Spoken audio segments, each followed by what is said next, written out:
Si tu veux mourir, commence à devenir ce que les gens disent que tu es. Tu mourras très tôt dans la vie. Mais si tu veux vivre très longtemps, commence à être ce que Dieu a dit que tu es. Quand tu commences à être ce que Dieu a dit que tu es, tu vivras longtemps. Je te remercie, le Dieu de ma délivrance. Merci, toi qui m'as tiré, éternel, mon Dieu, mon roi, d'une famille, Seigneur Jésus, remplie des féticheurs. D'une famille, éternel, mon Dieu, mon roi, Yahweh, des chefs coutumiers. Yahweh, Seigneur, mon Dieu, mon roi, tu m'as pris, Seigneur Jésus, et tu m'as délivré. Tu m'as dit, éternel, que je ferai de toi une flamme de feu. Yahweh, Seigneur Jésus, je te bénis. Yahweh, je te rends grâce. Toi qui consommes ma foi, il n'y a point de Dieu comme toi, Seigneur Jésus, et il n'y en aura jamais dans ma vie. Merci Jésus, parce que toi tu m'aimes. Merci éternel, parce que ton amour est incomparable dans ma vie. Je te bénis Jésus, je te rends grâce éternelle Yahweh. Dieu dans la vie, mon frère, ma soeur, pourra te mettre dans des conditions telles qu'il sait que dans cette condition où il t'a mis, ceux qui ne connaissent pas Dieu, ceux qui te voient prier, ceux qui te voient aller dans la maison de Dieu, pourront se moquer de toi, pourront dire si réellement ils craignent Dieu, si réellement elles prient Dieu, mais pourquoi elles traversent ces épreuves?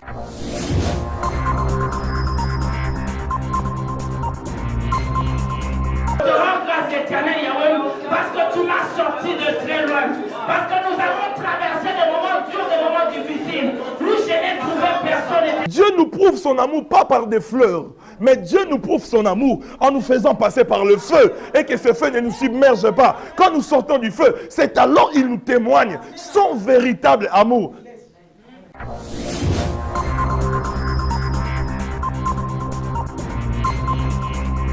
Or, David dit ceci, les malheurs atteignent souvent le juste, mais l'Éternel en délivre.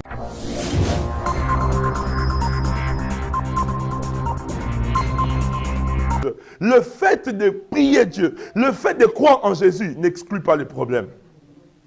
Tu peux être dans la voie du Seigneur, mais les problèmes seront aussi là.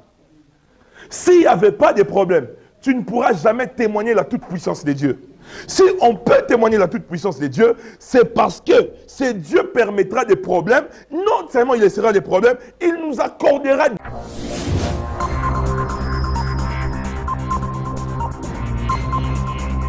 Et n'attendre que l'œuvre de l'Esprit rate en vérité ce que l'Esprit avait prévu de bon, d'excellent, de puissant, d'authentique en matière d'opération, des manifestations. Amen.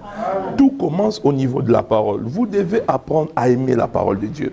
Vous devez apprendre à suivre avec une attention soutenue la parole de Dieu. Vous devez apprendre à composer votre foi pendant que la parole de Dieu est en train d'être prêchée. Le plus grand miracle, les gens reçoivent cela quand la parole est prêchée. Ils sont en train de composer leur foi. Écoute ce que cette femme qui avait la perte des sang avait dit. Pendant que Christ est en train de parler, pendant que Christ est prêché, la Bible a dit cette femme s'est dit en elle-même. C'est-à-dire elle commençait déjà à composer sa foi pendant que le Christ était en train d'enseigner. Le plus grand miracle, c'est le miracle qui est précédé par la parole de Dieu. Le miracle que vous n'allez pas perdre dans votre vie, c'est un miracle qui est préparé par l'œuvre de la parole de Dieu. Quand la parole est prêchée, vous devez commencer à composer votre foi. Dis avec moi, composer ma foi. Et ici, on nous parle de deux personnes. La Bible, on nous parle d'un couple, Élisabeth et Zacharie. La Bible déclare toutes ces deux personnes étaient justes devant Dieu. Écoutez-moi, il y a des personnes qui sont justes devant les hommes, mais aux yeux de Dieu, ils sont injustes. Je préfère paraître injuste aux yeux des hommes, mais être juste devant mon Dieu. Parce que c'est les témoignages de Dieu qui comptent dans ma vie. Ce n'est pas les témoignages de ceux qui m'entourent qui comptent, mais c'est les témoignages du ciel qui comptent pour moi. Écoutez-moi vous dire une chose. Christ a reçu un mauvais témoignage des humains. D'autres l'ont appelé Belzéboul. Mais ce qui était plus important pour le Christ, le jour de son baptême, il y a eu un témoignage officiel d'ici. La Bible dit que celui-ci est mon fils bien-aimé, en qui j'ai mis toute ma confiance. C'est-à-dire, ce qui comptait, c'est ce que le Père avait dit pour lui. Si tu veux mourir, commence à devenir ce que les gens disent que tu es. Tu mourras très tôt dans la vie. Mais si tu veux vivre très longtemps, commence à être ce que Dieu a dit que tu es. Quand tu commences à être ce que Dieu a dit que tu es, tu vivras longtemps et tu vas assurer ta destinée. La Bible dit, ils étaient tous justes devant Dieu. La Bible déclare, ils observaient d'une manière irréprochable les ordonnances et lois du Seigneur. Écoutez, il y a des personnes qui prient. Il y a des personnes qui prient en langue. Il y a des personnes qui reçoivent l'onction. Il y a des personnes qui connaissent la Bible des Genèse à l'Apocalypse. Ils ont même fabriqué leur propre livre. Mais ce sont des personnes qui n'observent pas de manière irréprochable la parole de Dieu. C'est-à-dire, Élisabeth et Zacharie, on n'avait plus une parole, une exhortation pour leur interpeller à la crainte de Dieu, à une quelconque ordonnance du Seigneur. La Bible déclare toutes les ordonnances de Dieu étaient respectées d'une manière irréprochable. Malgré leur justice, malgré que le fait qu'ils respectent d'une manière irréprochable la parole de Dieu. Écoute ce qui est merveilleux. La Bible déclare, ils se sont retrouvés avec un problème qui commençait à gêner. Ce problème était qu'ils n'avaient pas d'enfants. Et qu'est-ce qui se passe? Dieu dans la vie, mon frère, ma soeur, pourra te mettre dans des conditions telles qu'il sait que dans cette condition où il t'a mis, ceux qui ne connaissent pas Dieu, ceux qui te voient prier, ceux qui te voient aller dans la maison de Dieu, pourront se moquer de toi, pourront dire si réellement ils craignent Dieu, si réellement elles prient Dieu, mais pourquoi elles traversent ces épreuves? Ça, c'est le mystère de Dieu. Dieu nous prouve son amour pas par des fleurs, mais Dieu nous prouve son amour en nous faisant passer par le feu et que ce feu ne nous submerge pas. Quand nous sortons du feu, c'est alors il nous témoigne son véritable amour.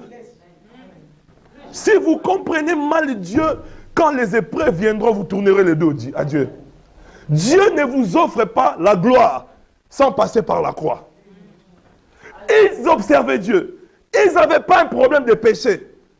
Aujourd'hui, peut-être les gens pourront dire qu'il a péché. Mais malgré ça, ils avaient un problème. Mais Dieu savait, la condition dans laquelle je place mon serviteur et sa femme pourra susciter des critiques venant des hommes. Et aujourd'hui, si c'était à notre temps, une telle personne, craignant Dieu, servant Dieu des années, s'est retrouvée dans cette condition, les gens allaient dire, soit il a péché, soit Dieu l'a rejeté. Parce qu'aujourd'hui, quand les choses vont mal, pour ceux qui nous entourent, c'est toujours l'image soit de la frappe de Dieu, soit l'image du rejet de Dieu. Personne ne prend l'épreuve comme étant un signe d'amour de Dieu. Personne n'a jamais compris l'épreuve dans ces concepts-là. Quand vous commencez à mal comprendre Dieu, vous risquerez de mal servir Dieu et de mal prier Dieu. Vous risquerez de réclamer vos parts d'héritage alors que vous êtes déjà dans votre héritage. Mais cet héritage, vous vous retrouvez dans cet héritage pas de la manière dont vous voulez être. Dieu n'empruntera pas jamais la voie de votre intelligence et conscience. Dieu empruntera toujours la voie de sa souveraineté pour accomplir ses promesses dans votre vie. Il n'empruntera jamais la voie de tes calculs. Il n'empruntera jamais la voie de tes désirs. Mais Dieu empruntera toujours la voie de sa souveraineté. S'il veut t'atteindre, il a ses voies à lui. La Bible déclare que les voies de Dieu ne sont pas nos voies. Et ils se retrouvent stériles, Élisabeth et Zacharie, sans enfants, alors qu'ils n'ont pas péché, alors qu'ils sont justes devant Dieu, alors qu'ils observent d'une manière irréprochable la parole de Dieu, alors qu'ils marchent dans l'intégrité. Et ils sont tous les jours au service du Seigneur. Ce que j'aime, la Bible ne se confirme partout. Tout ce que la Bible dit, la Bible, si elle a prononcé une parole dans l'ancienne alliance, la Bible confirme cette pensée dans la nouvelle alliance. La Bible dit, et ils étaient justes, mais ils avaient un malheur. Ils n'avaient pas d'enfants. Or, David dit ceci, les malheurs atteignent souvent les justes, mais l'Éternel en délivre toujours. Le malheur a atteint ce couple qui était juste. Maman, papa, peut-être toi et moi, nous prions, mais nous ne sommes pas justes devant Dieu. Peut-être vous et moi, nous prêchons, nous prions, mais nous sommes reprochables dans beaucoup de domaines en matière de Dieu. Mais ce couple était irréprochable. Dis à ton voisin, irréprochable. Est-ce que toi, tu es irréprochable? Quand Dieu peut te regarder. Toi, au contraire, si Dieu commence seulement à ouvrir la bouche, qu'il y ait des reproches, Dieu va commencer à te reprocher les retards. Dieu va te reprocher la dîme. Dieu va te reprocher l'orgueil. Dieu va te reprocher même... Il y aura plus que la Bible dans tes reproches. Donc ça dit, si on pourra écrire un livre, ce sera un livre avec 4 volumes. Il n'y aura que des reproches. Voilà pourquoi on ne peut jamais faire du chantage à Dieu par rapport à nos patriarches de la Bible. Écoutez-moi, chaque fois que tu pries, et que Dieu t'envoie toujours où tout est prêt, ce n'est pas Dieu. Pourquoi il va t'envoyer là-bas si tout est prêt? C'est par là que c'est le diable et notre esprit humain qui nous parle. Dieu ne peut pas t'envoyer où tout est prêt. Si Dieu t'envoie réellement, il t'envoie où tu dois travailler. Si Dieu te travaille où tout est bâti, qu'est-ce que tu vas aller faire là-bas? Tu vas rebâtir encore quoi? Quand dans votre vision, quand dans vos voix audibles que vous écoutez, Dieu vous parle et vous montrez toujours un champ déjà qui a mûri, ce n'est pas Dieu. Ce n'est pas Dieu. Dieu t'enverra où il y a le besoin. Dieu t'enverra où il y a des problèmes. Dieu t'enverra où il va t'aiguiser. Dieu t'enverra où tu vas comprendre des choses d'une manière nouvelle. Si Dieu commence à t'envoyer où tu as déjà maîtrisé tout, ce n'est pas Dieu. Est-ce que quelqu'un comprend avec moi? La Bible dit, ils étaient stériles. C'était leur problème. Malgré leur justice, malgré leur intégrité, laisse-moi te dire une chose. Le fait de prier Dieu, le fait de croire en Jésus n'exclut pas les problèmes. Tu peux être dans la voie du Seigneur, mais les problèmes seront aussi là. S'il n'y avait pas de problèmes, tu ne pourras jamais témoigner la toute-puissance de Dieu. Si on peut témoigner la toute-puissance de Dieu, c'est parce que c'est Dieu permettra des problèmes. Non seulement il laissera des problèmes, il nous accordera des solutions. Quand il nous accorde des solutions, nous avons un moyen pour adorer ces dieux. Le peuple adorait Dieu dans chaque victoire que Dieu leur donnait. Le peuple adorait Dieu dans chaque solution que Dieu leur donnait. Le peuple adorait Dieu dans chaque intervention de Dieu qu'ils constataient dans leur vie. Voilà pourquoi, en vérité, la véritable adoration est la chose que tu as constatée de Dieu. Ce n'est pas ce que tu as vu chez ton voisin. Je n'aime pas adorer comme tout le monde adore. L'adoration, ce n'est pas un ensemble de belles phrases. Mais l'adoration, c'est le fait de dire au Seigneur ce qu'il est en vérité pour toi. Tu sais, la Bible déclare, l'heure est venue et elle est déjà là, où les vrais adorateurs adoreront en esprit et en vérité. Toi, tu adores, Seigneur, tu es le Dieu qui ressuscite les morts. Il t'a ressuscité où? Tu es en train d'adorer dans un mensonge. Il faut adorer Dieu dans ce qui s'est révélé dans ta vie. S'il est ton protecteur, alléluia, accroche-toi dans cette phrase. On peut adorer 4 heures du temps avec une seule phrase. On n'a pas besoin d'avoir beaucoup de phrases. En vérité, l'adoration, c'est ce que vous pouvez voir en Dieu par rapport à votre parcours. Et la Bible dit, ils étaient stériles. Le premier problème, c'était la stérilité. Le deuxième problème, c'était la complication de traiter cette stérilité par rapport aux humains. Parce que, écoute ce que dit la Bible encore. La Bible dit, ils étaient avancés en âge. Ils étaient avancés en âge. Écoute-moi te dire une chose. Chaque problème qui perdure, c'est une opportunité que vous donnez à Dieu d'écrire une histoire nouvelle avec vous pour votre génération. Les plus grands noms, les plus grandes personnes, ce sont des personnes qui sont passées par des épreuves inexplicables humainement, que Dieu a pu traiter. Et quand Dieu traite ces problèmes-là, vous devenez une référence. Vous devenez une unité de mesure pour votre génération et pour des personnes qui vous entourent. Plus rien ne vous fait peur. Parce que vous vous dites une chose, un jour, j'ai frôlé la mort, l'Éternel était avec moi. Mais si aujourd'hui je suis encore attaqué, rien ne pourra me tuer. Si ça pouvait me détruire, ça allait me détruire hier. Voilà pourquoi David, quand il a vu Goliath en face de lui, David n'a pas eu peur. David a compris que Goliath était un humain comme moi. Mais un jour, j'ai croisé un animal sauvage. Il n'a pas pu me détruire. Si lui n'a pas pu me détruire, un homme ne pourra jamais me détruire. Voilà pourquoi quand il s'avance devant Goliath, il ne lui parlait pas, l'Éternel donnera. Il dit, aujourd'hui, l'Éternel donnera ta tête aux oiseaux du ciel. Il avait cette conviction. Cette conviction était dans son cœur. Pourquoi? Parce que autrefois, en face des animaux sauvages, ils n'ont pu rien faire contre lui. Amen. Et voilà pourquoi, quand vous êtes dans une expérience personnelle avec Dieu, quand vous avez déjà expérimenté un Dieu des cas impossibles, un Dieu des situations compliquées, aucune situation dans la vie ne pourra encore bouger votre foi.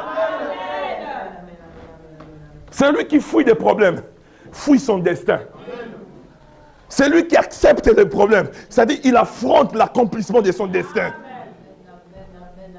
Ton destin est lié à des combats et à des problèmes que tu dois affronter. Si tu ne les affrontes pas, tu n'écriras pas une histoire avec ton destin.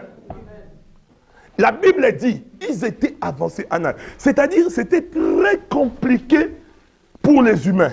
Même médicalement, c'était devenu compliqué. Écoutez-moi, chanter des cantiques, lire des versets de la Bible, c'est facile à les lire, mais passer par les épreuves. Écoutez, j'avais l'habitude de confesser, l'Éternel est mon berger, je ne manquerai rien. Même si je traverse la vallée de l'ombre de la mort, je ne crains aucun mal. Mais quand j'ai commencé à voir la vallée de l'ombre de la mort dans ma vie, dans mon ministère, j'ai compris entre ce que j'ai confessé. Je n'avais jamais compris Psaume 23.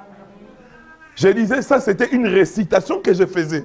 Mais quand j'ai vu la vallée de l'ombre de la mort, je n'ai pas cru à Psaume 23 encore. En ce moment-là, tu t'es dit, l'Éternel m'a abandonné. Il y a des moments dans la vie où tu traverseras l'ombre de la vallée du... Écoute, la Bible dit, tous étaient vieux, avancés en âge. Or, chaque nom garde un mystère. Voilà pourquoi, papa, maman, nous qui sommes en Christ, nous devons arrêter avec ces sentiments-là de donner à nos enfants des noms, parce que c'est devenu une coutume, surtout chez nous les Africains. C'est-à-dire, quand je donne naissance, ce sont mes frères, mes parents, mes tantes, et après c'est fini. Si dans ma famille, j'ai 15 enfants, dans notre famille, nous sommes qu'à 8, je commence à chercher même les cousins. Oh, mon meilleur ami, non, non, non. Les noms influents, écoutez, si beaucoup de notre temps, parce que nos arrière-parents n'avaient pas trop connu Dieu, aujourd'hui, beaucoup vivent des influences négatives à cause du nom qu'ils portent. Or, les noms doivent cacher une alliance. Derrière un nom doit avoir une alliance. Et quand un nom cache une alliance avec Dieu, cela vous rassure. Amen. La Bible dit Élisabeth. Or, Élisabeth, qui veut dire serment. Le nom d'Élisabeth veut dire serment. Pourquoi on a trop de problèmes aujourd'hui dans nos églises? Pourquoi ça fait 20 dernières années, les gens se donnent à Christ et se perdent? Oh, moi, vous allez voir, c'est devenu une facilité. C'est-à-dire, oh, moi, j'étais même devenu presque pasteur. J'étais même le bras droit du pasteur, mais aujourd'hui, je suis retombé dans l'alcool. Non, c'est parce que les gens ont commencé à servir Dieu maintenant par aventure. Or, dans les temps, les gens servaient Dieu par serment. Et le serment t'est retenu. En plus de ta foi, tu étais encore soutenu par les serments. Et tu savais, quand tu brisais un serment, les serments pouvaient te détruire. Voilà pourquoi Élisabeth et Zacharie, quelle que soit l'épreuve de leur stérilité, ils ne pouvaient pas abandonner le service pour Dieu. Parce qu'ils avaient prêté un serment. Le nom de sa femme voulait dire serment. Voilà, même dans leur stérilité. Mais Élisabeth et Zacharie étaient toujours là. Maman, tu fais tout ce que tu fais avec Dieu parce que tu n'as pas un engagement avec Dieu par le serment. Nous autres, malgré nos imperfections, nous nous sentons condamnés, obligés de servir Dieu parce que nous servons Dieu par amour, par vocation et nous avons un serment. Je sais que si je brise ce serment, quelque chose sera brisé dans ma vie. Quel est le serment que tu as prêté? Même le médecin respecte le serment d'Hippocrate. Alléluia. Élisabeth voulait du serment. C'est-à-dire, même dans leurs difficultés, même dans leurs épreuves, même dans leur stérilité, ces couples devaient rester parce qu'ils avaient un serment. Mais quelle est ton attitude en face des problèmes? Il y a même des personnes qui disent, je vais commencer à venir à l'église quand mes problèmes vont finir. Ah, je vais commencer à servir Dieu. J'ai dit au Seigneur, s'il me donne les mariages, je vais lui servir. Les gens commencent à blaguer avec Dieu dans leurs prières. Hein? Des gens prennent Dieu pour un imbécile, pour leur ami. Et tu vois, quelqu'un, je suis en train de retraite. Et heureusement, Dieu ne détruit plus comme autant de saints. Quelqu'un est en train de retraite, faire du chantage au Seigneur. Seigneur, moi, j'ai la volonté de tes services. Mais je te dis, Seigneur, donne-moi mes papiers. Tu vas voir toi-même. Il y a des prières comme ça qui choquent. Vous ne connaissez pas celui que vous servez. Il y a un serment qui nous lie à Dieu. Le serment de fidélité. Il y a un serment qui nous lie à Dieu, qui est le serment de la loyauté. C'est-à-dire, même les épreuves sont là. Moi, je servirai l'Éternel. J'ai un serment. Je ne pourrai jamais aller chez le diable. Même si tout le monde va chez les diables, utilise la Bible comme une couverture. Moi, je ne peux pas, parce que j'ai un serment de fidélité que j'ai traité avec mon Seigneur. Quel est le serment qui te lie à Dieu? Quel serment qui te lie à Dieu? Ils étaient avancés en âge, mais ils ne pouvaient pas, parce qu'ils avaient un serment. Élisabeth veut dire serment. Quel est le serment? Il y a même des femmes sur la terre aujourd'hui qui font un serment à leur mari. Tu vas voir cette femme-là, même son mari, lui fait du mal comment? Tu lui dis, ma soeur, il dit, non, non, non, j'ai fait un serment. Je ne peux pas. Il n'y a que dans l'église, il n'y a que dans la foi où les gens ne respectent pas les serments parce que nous sommes au temps de la grâce. Mais la grâce est trompeuse. Chez les occultistes sataniques, chez les démoniaques, ils savent la valeur du serment. Ils ne blaguent pas avec le serment. Voilà pourquoi nous sommes faibles en face de ceux du ténèbre. Parce qu'eux, ils connaissent les principes, ils maîtrisent les principes et ils les appliquent. Nous, nous croyons connaître le principe, mais nous ne respectons rien. Et ils avaient un serment, malgré l'âge avancé. Zacharie, tu ne peux pas t'absenter. Si c'est ton jour du service, allons-y. Alléluia. Amen. Deuxième des choses, ils se sont retrouvés, ils étaient de la classe d'Abia. Or, dans les temps, au temps d'Hérode, il y avait plus de 125 classes dans les temples. Mais eux, ils étaient de la classe d'Abia. Alléluia. Abia qui veut dire Dieu et le Père. C'est-à-dire, les gens qui faisaient partie de cette classe-là, ils avaient Dieu pour Père. Or, un Père, c'est qui? Un Père, c'est celui qui prépare le chemin pour ses enfants. C'est celui qui prépare l'avenir pour ses enfants. Un Père, c'est qui? C'est celui qui se bat, qui se livre à des batailles pour assurer la vie de ses enfants. Un Père, c'est celui qui planifie déjà le futur, alors que les enfants sont encore petits.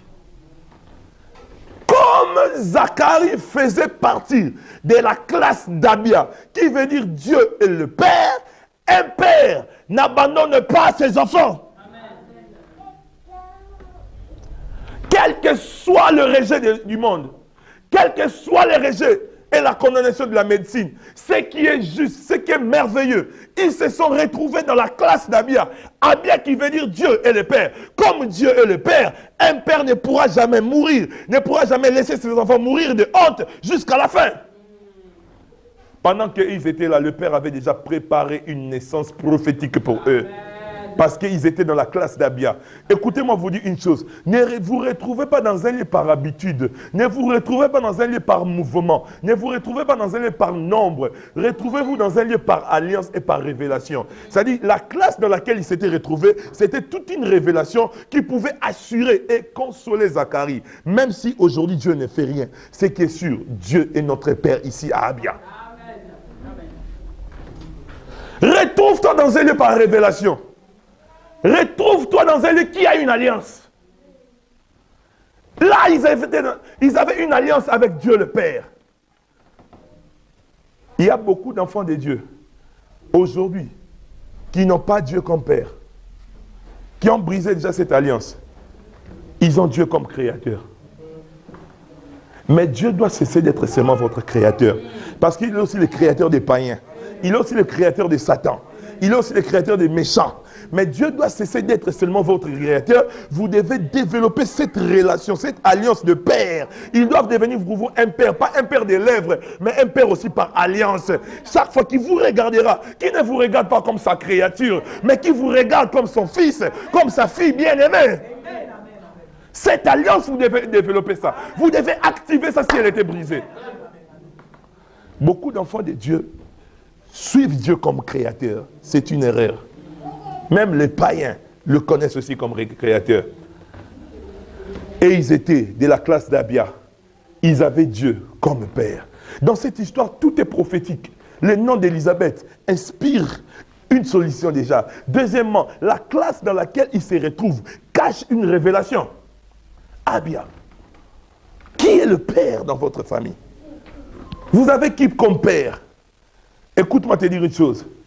Gédéon croyait que Dans sa famille, ils avaient Dieu comme père.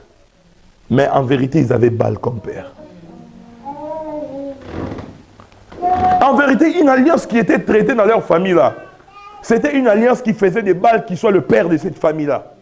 Et Dieu, quand il lui apparaît, il lui dit, va abattre l'autel de Baal qui a été élevé par ton père. J'ai beaucoup aimé, parce que moi, quand tout le monde prêche, je suis très bien. Je suis très bien et je retiens ce qui est bien. Amen. J'ai beaucoup aimé la prédication, j'aime beaucoup écouter l'apôtre Thierry, bien que c'est mon fils, quand il prêche. Il dit, ce n'est pas une personne qui te parle, un sorcier ne te parlera pas toujours de Satan. Il pourra aussi te parler de Jésus. Il dit, Gédéon dit ceci, j'aime ce qu'il a développé.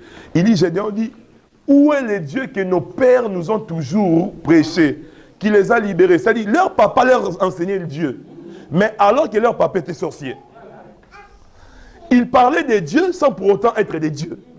Un sorcier, ce n'est pas celui qui va te parler de la sorcellerie. Il va te dire, et moi j'ai pris, j'ai fait une vision pour toi, je te mets dans mes prières, alors c'est lui qui t'envoûte. Alléluia. Qui est père pour toi? Si c'est Dieu qui est père, sache une chose, ta vie ne finira pas telle que tu la vois là. Si c'est Dieu qui est père pour toi, tes enfants ne finiront pas tels que tu les vois là.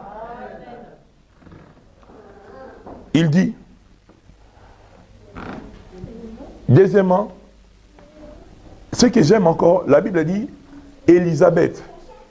La Bible nous explique, Élisabeth était descendante d'Aaron. Amen. De qui es-tu descendant? La descendance joue et influence aussi la vie d'une personne. Mais la Bible dit Élisabeth était descendante d'Aaron. Or, Aaron, ça veut dire quoi? Aaron veut dire ce qui est appelé à fleurir sans l'aide de quelqu'un, mais au temps convenable. C'est ça la signification d'Aaron. C'est-à-dire ce qui est appelé à fleurir sans l'aide de quelqu'un, mais au temps convenable. C'est-à-dire l'origine d'où elle sortait, Élisabeth, était déjà une origine qui la garantissait un miracle de Dieu. Malgré qu'il y avait l'obscurité de la stérilité, malgré qu'il y avait des problèmes, malgré qu'il y avait des tempêtes, malgré qu'ils étaient secs, ils n'avaient pas d'enfants. Mais elle connaissait une chose, l'origine d'où je suis sorti, c'est l'origine d'Aaron. Aaron qui veut dire ce qui est appelé à fleurir sans l'aide de quelqu'un. Même si je n'ai pas l'aide de la médecine, même si je n'ai pas l'approbation de ceux qui me regardent, mais comme je suis descendant d'Aaron, je finirai par fleurir sans l'aide de quelqu'un. Mais ce qui est sûr, ça sera autant convenable. J'aimerais dire à quelqu'un, autant convenable, Dieu va t'élever sans l'aide de quelqu'un. Autant convenable, Dieu va te visiter sans l'aide de quelqu'un. Autant convenable, Dieu va élever tes enfants sans l'aide de quelqu'un. Tu vas fleurir où les gens vont sécher. Toi, tu vas fleurir où les gens vont devenir secs. Tu fleuriras parce que tu fais partie aussi de la descendance d'Aaron. Voilà pourquoi les origines, les noms ont une influence à notre destinée. Elle devait fleurir sans l'aide de quelqu'un, mais au temps convenable. Et le temps convenable devait venir. Écoutez-moi, la stérilité, il y a des problèmes dans un couple qui peut être les problèmes d'une personne. Après, ça devient les problèmes d'un couple. Je vais m'expliquer. C'est Élisabeth qui était stérile. Parce qu'elle s'est retrouvée dans un état de stérilité. Lisez bien la Bible.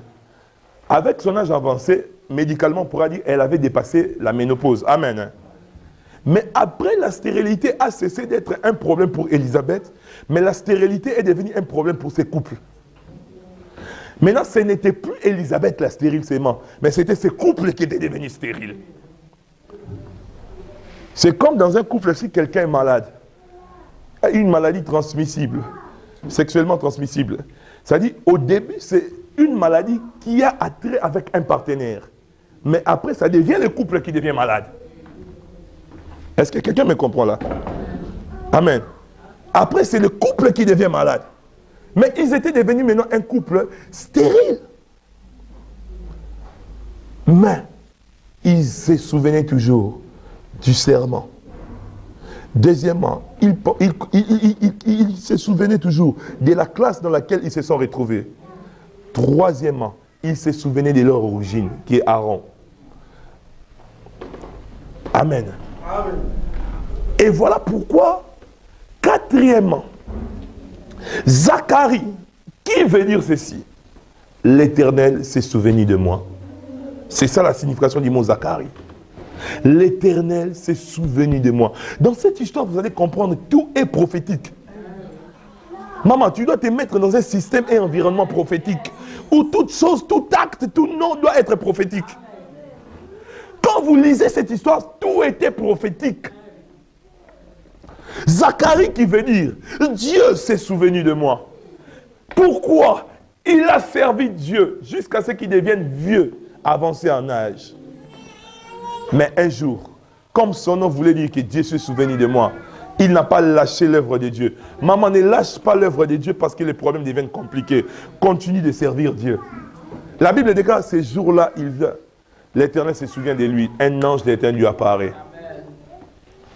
Dieu se souviendra de toi, maman, papa. Tout ce que tu fais, si tu le fais avec un cœur sincère, mon frère, si tu le fais honnêtement devant Dieu, Dieu est un Dieu de souvenirs. Amen. Il se souviendra de toi et il se souviendra de tes enfants. Amen. Amen. Écoute-moi, il y a des moments quand je prie ou quand je pose des actes pour Dieu, j'ai toujours dit au Seigneur, souviens-toi de moi. Mais souviens-toi aussi de mes enfants et de mes petits-enfants. C'est-à-dire, moi je suis plus que convaincu qu'un jour dans ma vie, mes petits-enfants vivront la faveur de Dieu même sans prier. Parce que leur origine jouera. Parce qu'ils sortent d'une origine d'une personne qu'on appelle autorité spirituelle. Donc ils jouiront de la faveur de Dieu, de la grâce. Tu dois bâtir ta postérité déjà. Et ta postérité doit s'identifier non pas par rapport à tes ancêtres qui avaient un état d'âme compliqué, mais qui doivent commencer à s'identifier par rapport à toi. Écoute-moi, j'ai toujours dit une chose. Si moi, un jour, le Seigneur me prend dans ma vie, amen. Parce qu'un jour, si Jésus ne revient pas, nous allons tous mourir, amen. Mais moi, c'est que sûr, je n'ai pas envie de mourir maintenant. Parce que je ne vois pas qu'est-ce que je vais aller faire là-bas. Si le Seigneur me mettre un vêtement blanc, parce que là-bas, il y a des vêtements blancs à me reposer. Je n'ai pas besoin d'un repos long, amen. J'ai besoin de travailler encore ici sur la terre, amen. C'est ici qu'il y a des nouvelles voitures chaque année, il y a des belles choses. Donc là-bas, il n'y a qu'un vêtement blanc. Amen. Donc je n'ai pas encore besoin d'aller mettre ça. Amen. J'ai besoin d'être d'abord à l'aise ici. Amen. Là-bas, je vais prêcher qui? L'histoire que je prêche là-bas, Elisabeth lui-même est là-bas. Je vais lui prêcher, ton nom veut dire comme ça. Elle me dit, c'est mon nom, non? Donc je dois prêcher encore. Amen. Alors, mais si un jour, l'Éternel venait à me prendre, personne ne peut rencontrer un enfant mendiant en train de galérer, passer pour mon enfant et lui donner de l'aide. J'ai toujours dit, il ne faut pas l'aider. Ce n'est pas mon enfant.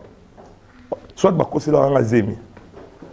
écoute ce que dit la Bible. J'étais jeune, j'ai vieilli. Je n'ai jamais vu un juste abandonné, ni son fils mendiant le pain. Quand on dit un juste abandonné, c'est que le juste avait connu des problèmes, des épreuves, des difficultés. Mais ce qui est sûr, c'est le juste qui avait manqué du pain. Mais Dieu s'est souvenu de lui. Mais son fils ne peut pas mendier. Si tu sors de moi, tu ne peux pas mendier le pain.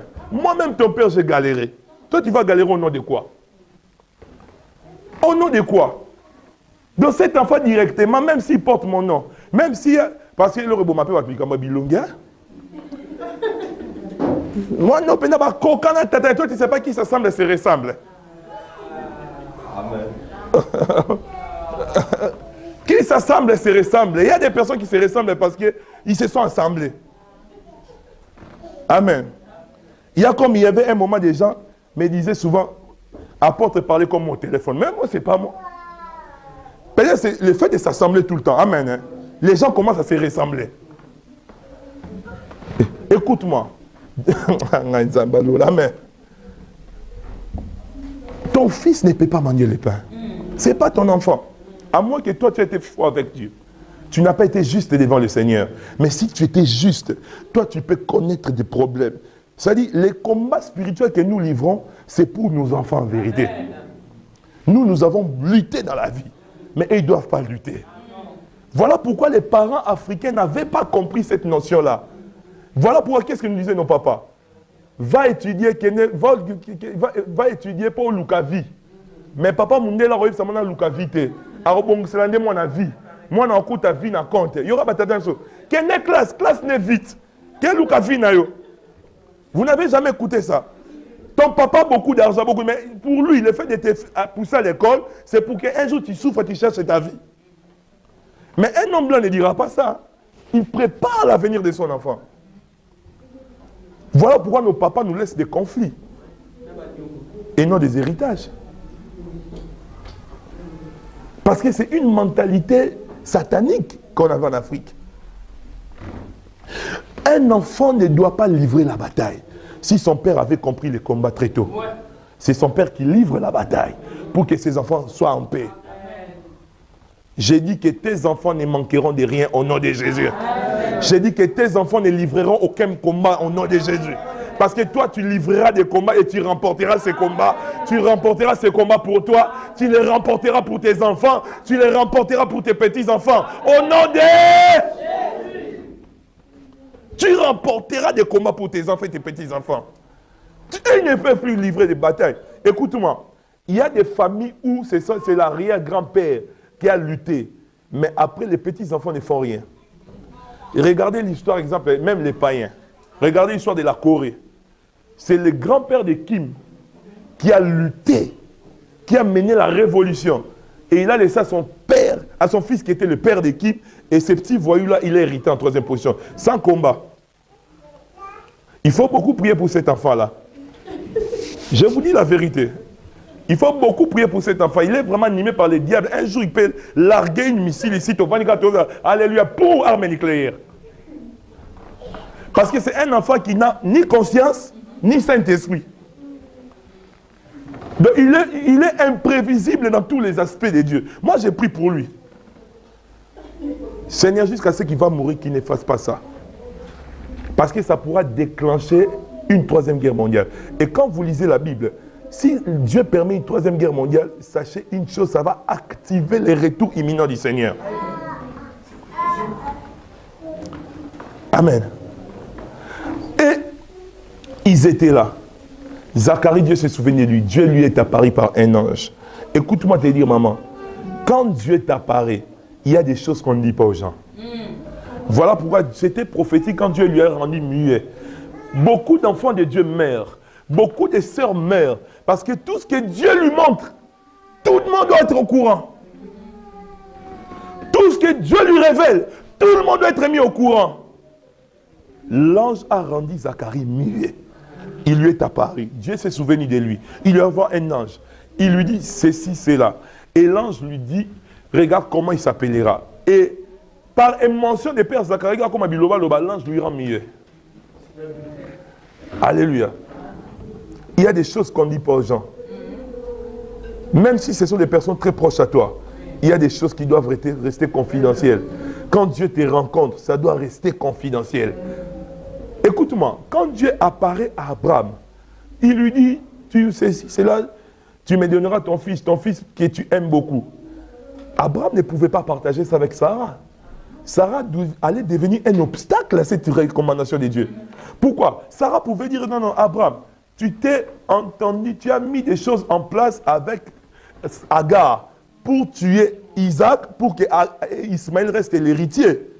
Et ça allait être un combat. Et Abraham allait rester sa habitation. Beaucoup de personnes aujourd'hui, vous galérez parce que vous avez dit des choses qu'il ne fallait pas dire. Il y a même des visions qu'on te donne. Ça reste pour toi jusqu'à son accomplissement. C'est ça le problème des chrétiens. Écoutez-moi, un occultiste démoniaque peut se retrouver dans la même maison que toi.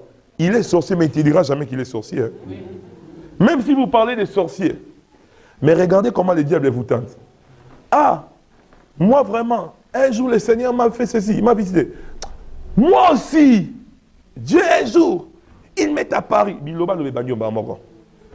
Mais il y a des satans. Et le rôle,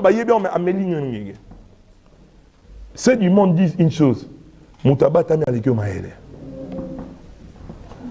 y a des gens aujourd'hui qui ne peuvent plus percer parce que la clé de leur réussite était cachée dans la vision que Dieu leur avait donnée. Mais ils en ont livré le secret à tout le monde. Sache garder ce que Dieu t'a dit pour toi-même. Sache conserver ce que Dieu t'a dit pour toi-même, papa, maman. Il y a des choses que Dieu permet que tu partages avec des gens. Il y a des choses que Dieu ne permet pas. Alléluia. Il y a des choses que Dieu ne permet pas. Voilà pourquoi beaucoup de personnes sont en train de prier. Malheur à toi, dit la Bible, car tu n'as jamais connu les jours de ta visitation. La Bible dit, l'ange lui dit, il restera muet. Écoute ce que l'ange lui dit. L'enfant que tu enfanteras, il sera grand devant le Seigneur. Écoute-moi te dire une chose. Il y a une différence entre être grand devant les gens et être grand devant le Seigneur. Écoutez-moi, Dieu, tu peux avoir une église de 1 million de personnes, mais devant Dieu, tu es petit. Mais tu peux avoir des babouches sales. Tu ne peux manquer même du pain. Et de quoi pour te vêtir. Mais devant le Seigneur, c'est toi qui es grand. Dieu lui dit, ton enfant, il sera grand devant le Seigneur. Ce qui tue beaucoup de personnes. Voilà pourquoi même il y a des combats, des jalousies, il y a même des manipulations pour l'argent.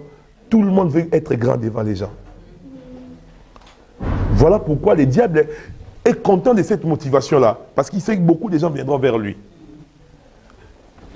Sois grand devant le Seigneur. Il dit, ton enfant sera grand devant le Seigneur. Il ramènera le cœur des fils au Père. Il prêchera la repentance. La Bible dit, il ne touchera ni au vin, ni aux liqueurs fortes. Écoute-moi, celui qui est grand devant le Seigneur doit s'abstenir du vin et de l'alcool. Par rapport au verset de Timothée. Timothée s'est retrouvé ayant des problèmes. Et on lui recommande le vin. Si toi tu as des problèmes d'estomac et que c'est le médecin qui t'a recommandé ça, amen. Amen. Écoute ce que dit la Bible. Jésus dit ceci, quand il donne la Sainte Seine, il dit ceci et la coupe des moussons. Il dit chaque fois que vous ferez ceci, faites-le en mémoire de moi. Papa, toi tu es dans ta maison, au salon, tu regardes la télé, tu bois les vins, c'est en mémoire de Jésus. Et c'était quel vin aussi? Amen. Alors, il y a des choses que les gens maintenant commencent. En fait, les gens n'ont pas. Écoutez-moi, le vin, le vin marche avec des choses. Le vin marche avec l'impudicité et l'escroquerie. L'alcool. Les alcooliques développent l'escroquerie. Et l'impudicité marche avec eux. Et deuxièmement, si tu veux être élevé, il y a des choses que tu dois t'abstenir. Moi, je ne bois le vin que le jour de la Sainte Seine. C'est toi de prendre des décisions.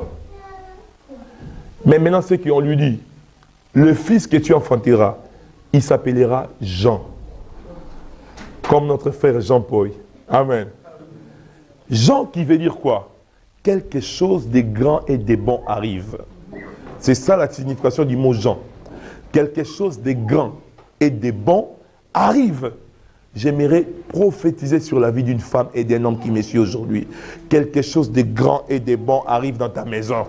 J'ai dit quelque chose de grand et de bon arrive dans ta vie. Si tu crois que tu reçois cela, quelque chose de grand et de bon va arriver dans la vie de tes enfants.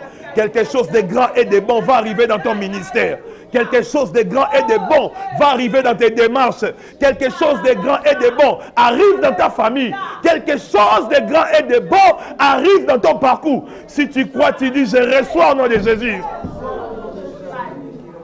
Quelque chose de grand et de bon arrivera. Je déclare encore que quelque chose de grand et de bon arrive dans ta vie. Je confirme que quelque chose de grand et de bon arrive dans ta vie. Quelque chose de grand.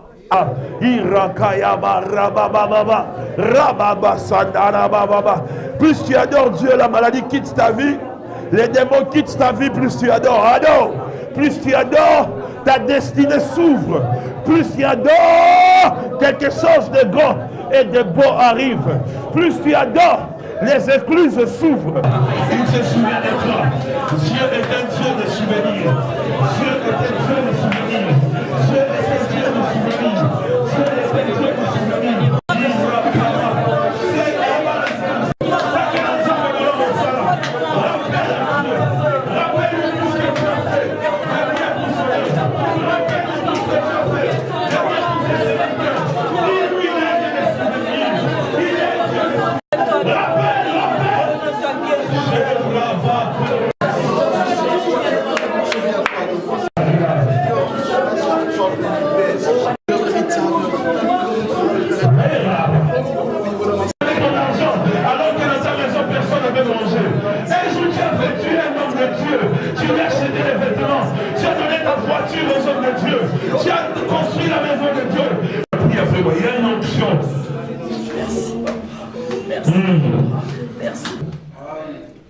ce qui fait la différence dans ta vie, ce n'est pas ce que Dieu te donne, mais c'est la manière dont tu gardes ce que tu as reçu de la part du Seigneur. Alléluia. Et je voudrais que cet après-midi, que tu ne puisses pas ressentir les mains vides, mais que tu puisses arriver jusque dans ta maison avec ce que tu as reçu cet après-midi. Alléluia. De quelle descendance es-tu? De quelle classe es-tu? Quelles sont les choses que Dieu a dites concernant ta vie? Il y a des choses que Dieu t'a dit que tu n'as pas considérées parce que tu ne connaissais pas leur importance. Alléluia. C'est important d'avoir la révélation de ce que Dieu t'a dit. Vous connaissez l'histoire de Naomi? La Bible dit qu'ils étaient de Bethléem et lorsqu'il y a eu la famine, elle est partie dans le pays de Moab avec son mari et ses enfants. Mais c'est à Moab qu'elle a perdu son mari et ses 2 garçons. Et Naomi est revenue les mains vides. Parce qu'elle avait entendu qu'entre-temps Dieu avait visité son peuple. Laisse-moi te dire, pourquoi est-ce que Dieu avait visité son peuple? Parce que la ville s'appelait Bethléem, qui signifie maison du pain. Le nom de la ville voulait signifier que même si le pain manquait 1 jour, 2 jours, 3 jours, 1 mois, 10 mois, 2 ans, 3 ans, mais fin de fin, Dieu allait visiter cette ville-là. Parce que c'était la maison du pain. Alléluia. Il y a des choses que tu ne peux pas toucher dans ta vie, que tu ne peux pas recevoir, parce que tu n'as pas encore reçu la révélation de certaines choses que Dieu a dites concernant ta vie. Alléluia. Ce sont ces choses qui constituent ta force et qui constitueront le fondement de ta destinée. Alors je veux que tu élèves ta voix maintenant et que tu commences à dire merci au Seigneur pour cette parole. Seigneur Dieu Tout-Puissant, nous te rendons grâce. Père, merci pour cet après-midi. Merci pour ta parole. Merci pour la vie que tu as déversée en ce lieu. Merci pour ta grâce, pour ta faveur. Merci pour ton amour et ta bonté. Seigneur, je prie pour que tu puisses étendre ta main sur la vie de cet homme, sur la vie de cette femme. Seigneur, étends ta main sur ce peuple qui est venu à ta rencontre. En ce jour de sabbat, Seigneur, nous avons observé ta loi et nous nous sommes conformés à tes ordonnances.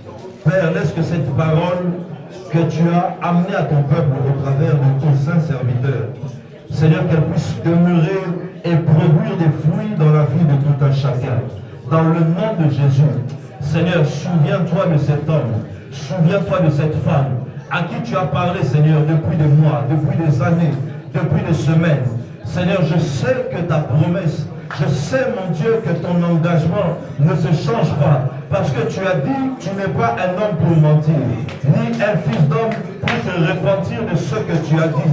Seigneur, nous sommes bien heureux parce que nous avons reçu une promesse qui ne vient pas des hommes, mais qui vient de toi. Nous sommes heureux, Seigneur, parce qu'il y a des choses que tu as déclarées concernant nos vies et concernant nos destinées. Seigneur, nous sommes bénis et bien heureux parce que nous savons que tu vas accomplir cela. Que ta grâce et que ta faveur puissent accompagner ce peuple. Dans le nom de Jésus. Que la paix du Très-Haut t'accompagne. Que son ombre te couvre. Que 1000 tombent à ta gauche, 10 000 à ta droite. Que tu ne sois pas atteint. Mais que de tes yeux tu regardes. Et que tu vois la rétribution des méchants. Que l'ange de l'Éternel commence à pourchasser tous ceux qui te cherchent la nuit et le jour. Que tous ceux qui te combattent, visiblement et invisiblement, soient combattus par le Dieu Très-Haut. Que l'épée à double tranchant du Dieu Très-Haut commence à déchirer, briser et renverser tout ce que l'ennemi avait pris soin de planter dans ta vie. Que le Dieu de la Bible, que le Dieu de Zacharie, que le Dieu de Manaïm, le Dieu de Tamani, puisse se souvenir de toi aussi en ce jour. Et que sa gloire puisse éclater dans ta vie, dans tous les domaines. Dans le nom de Jésus, nous disons 3 fois Amen. Amen, Amen, Amen. Bon dimanche, que le Seigneur vous bénisse. Bonne semaine à vous tous.